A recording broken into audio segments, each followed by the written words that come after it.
जय माँ शक्ति। कैसे हो भक्तों? आशा करते हैं बस माता की कृपा बनी रहे सब पे, यही हम माता से विनती करते हैं। आज एक बात बता रहे हैं हम आपको। बहुत से लोगों के फ़ोन आते हैं, गुरुजी हमारे पास डीएफ की हड्डी पड़ी हुई है और वो सोई हुई है, हमने उस हड्डी को जगाना है, हम उसे कैसे जगाएं? कई लोग कहते हैं जी वो हड्डी है हमारे पास पड़ी हुई, पहले वो हिलती जुलती थी, वो कार्य करती थी, अब वो कार्य नहीं करती, उसे जगा दो। जगाने के बाद उसके कई करोड़ रुपए मिल जाते हैं, वो चीज़ काम करती है, डीएफ होता है। ऐसे बहुत से लोगों के फ़ोन आते हैं हमारे पास। हम देते हैं सही जानकारी, उन लोगों को गुमराह नहीं करते। नंबर एक बात तो पहले हम बताएं कि हर हड्डी जो होती है वो डीएफ की हड्डी नहीं होती है। कोई मशान की हड्डी होगी, उसको भी लोग कहेंगे जी डीएफ की हड्डी है। कोई तेलिया मशान की हड्डी होगी, उसको भी लोग कहेंगे जी डीएफ की हड्डी है। कई बार तो ऐसा होता है कि लोग जानवर की हड्डी ले आते हैं और उसको कहते हैं जी ये डीएफ की हड्डी है, इसे जागृत कर दो, इस पर काम कर दो। हड्डी जागृत होती है, वो कर सकते हैं, ऐसी बात नहीं कि नहीं कर सकते, लेकिन हड्डी में कुछ मूवमेंट होनी चाहिए। जिस भी हड्डी के अंदर कोई शक्ति होगी ना, उसमें कोई ना कोई मूवमेंट अवश्य होगी। या तो आप उस पर पानी मारोगे, कोई भी मंत्र पढ़ के, आपके पास कोई मंत्र है, जानकारों हैं जिसके पास, उस पर मंत्र पढ़ के पानी मारोगे तो हड्डी जो है उछल के एक स्थान से दूसरे स्थान पे चली जाती है। कई हड्डी होती हैं, उन पर कुछ आप क्रिया करोगे तो वो हिलती डुलती हैं, अपने आप ही उसमें मूवमेंट होती है। और कुछ हड्डियां होती हैं जो कि आपके पास होती है तो सपने के माध्यम से आपको कुछ ना कुछ चीज़ वो दिखाती है। यदि इस तरह की कोई भी हड्डी है आपके पास तो हम उसे जागृत कर सकते हैं और जागृत करके हम आपको दे सकते हैं।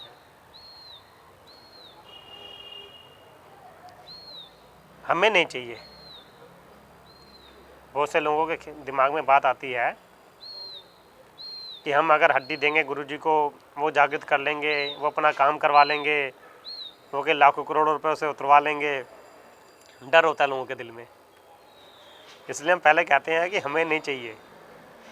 हमारे पास माता की कृपा से बहुत सी, अब क्या बताएं, चीज़ें हासिल हो रखी हैं जो हमें ऐसे मशान को हासिल करने की हमें ज़रूरत नहीं है, हम इनको रखना भी नहीं चाहते।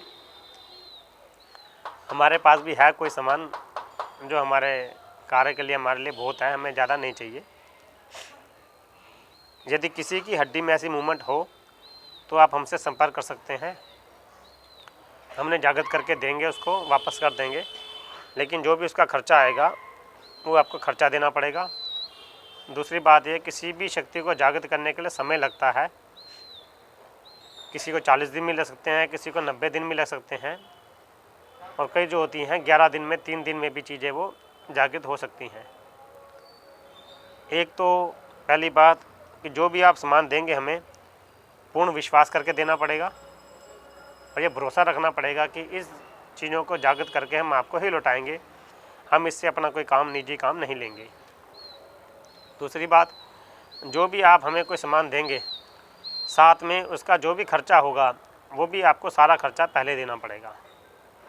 कुछ कहते हैं जी आप इतना कर दो, हम इतना खर्चा आपको पहले दे देते हैं, थोड़ा सा उसका काम हो जाएगा तो उसके बाद हम इतना दे देंगे। देखो ऐसा नहीं होता। आपके काम के लिए हम अपने पास से खर्चा क्यों लगाएंगे? अगर किसी शक्ति को कोई जागृत करने के लिए भेंट चाहिए, कोई पूजा चाहिए, शराब चाहिए, तो हम अपने पास से क्यों देंगे? आप खुद सोचिए इसमें, क्योंकि इनमें 1000, 2000, 5000 खर्चा नहीं आता, इनमें लाखों रुपए खर्चा आ जाता है इनको जागृत करने के लिए। तो 40 दिन की क्रिया करेंगे तो 40 दिन के अंदर हमें पूरी क्रिया उसी पे ही लगानी पड़ेगी। दूसरी बात ये है कि उसको जागृत करने के लिए हमको जो जो उसका सामान लगता है वो सामान हमें लगाना पड़ेगा रोज़ का। आप 500 रुपये रोज़ का भी सामान लगाओ जागृत करने के लिए तो भी कम से कम 20,000 रुपये का उसमें सामान लग जाता है। और कई बार क्या है, ये तो सिर्फ सामान की बात कर रहा हूँ, कई बार भेंट देनी पड़ती है, उसमें खर्चा लगता है। हमें स्नान कराने के लिए उसको कहीं आना जाना पड़ता है, कई बार गंगा जी जाना पड़ता है स्नान कराने के लिए, कभी और भी कहीं जाना पड़ता है, उसमें खर्चा आता है।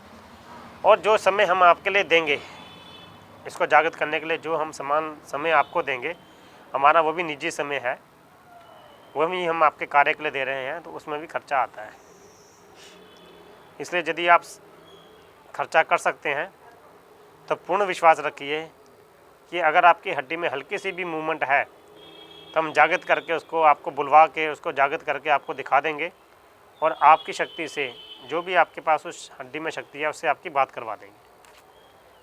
उसको आवाज़ देनी पड़ती है शक्ति को, उसको बल देना पड़ता है शक्ति को, जो भी हड्डी में विराजमान है उसको आवाज़ देनी पड़ती है। जब हम उसको आवाज़ की शक्ति प्रदान करेंगे तभी वो चीज़ बोलेगी। कोई चीज़ हड्डी में घुस के नहीं बोलती, ध्यान रखना। हड्डी उसका एक निजी अंग है, उस अंग के माध्यम से उसको जागृत किया जाता है और उसमें शक्ति दी जाती है कि वो आवाज़ निकाल सके और हमसे बात कर सके। जैसे हम और आप आपस में बातें कर रहे हैं, दो व्यक्ति आपस में बातें कर रहे हैं, इसी तरीके से ही जो है वो चीज़ बात करती है। दूसरी बात, आवाज़ देने के साथ साथ उसको प्रकट होने की शक्ति दी जाती है कि वो आपके में इतनी सक्षम हो कि वो आपके सामने प्रकट हो सके। तीसरी बात, उसको इतनी शक्ति दी जाती है कि वो कोई सामान उठा सके और जो आप उसको सामान दें और वो सामान वो खा सके। ये 3 क्रियाएं उसमें करनी पड़ती है। इसके अलावा बहुत सी और भी क्रियाएं हैं जो उस शक्ति को जागृत करने के लिए करनी पड़ती हैं। मशानों में जाना पड़ता है। अब आप किसी मशान में जाएंगे तो वहाँ पे भी जो मशान का जो करता धरता है उसको भी खर्चा देना पड़ता है। फ्री फंड में कोई आपको बैठने नहीं देगा, मशान में जाने का भी खर्चा लगता है,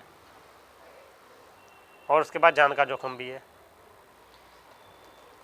इन सब चीज़ों को हम तैयार करके आपको दे सकते हैं यदि आप पूर्ण विश्वास करें। बस आपकी जो भी आपके पास सामान होगा उसमें कोई ना कोई मूवमेंट होनी चाहिए, या उसका हमें आभास होना चाहिए कि इसमें कुछ है चीज़।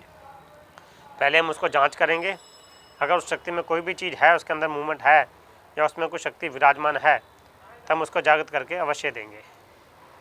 आप हमसे संपर्क करिए, जो भी आप कहेंगे आपके कार्य सफल होंगे। जय मां शक्ति।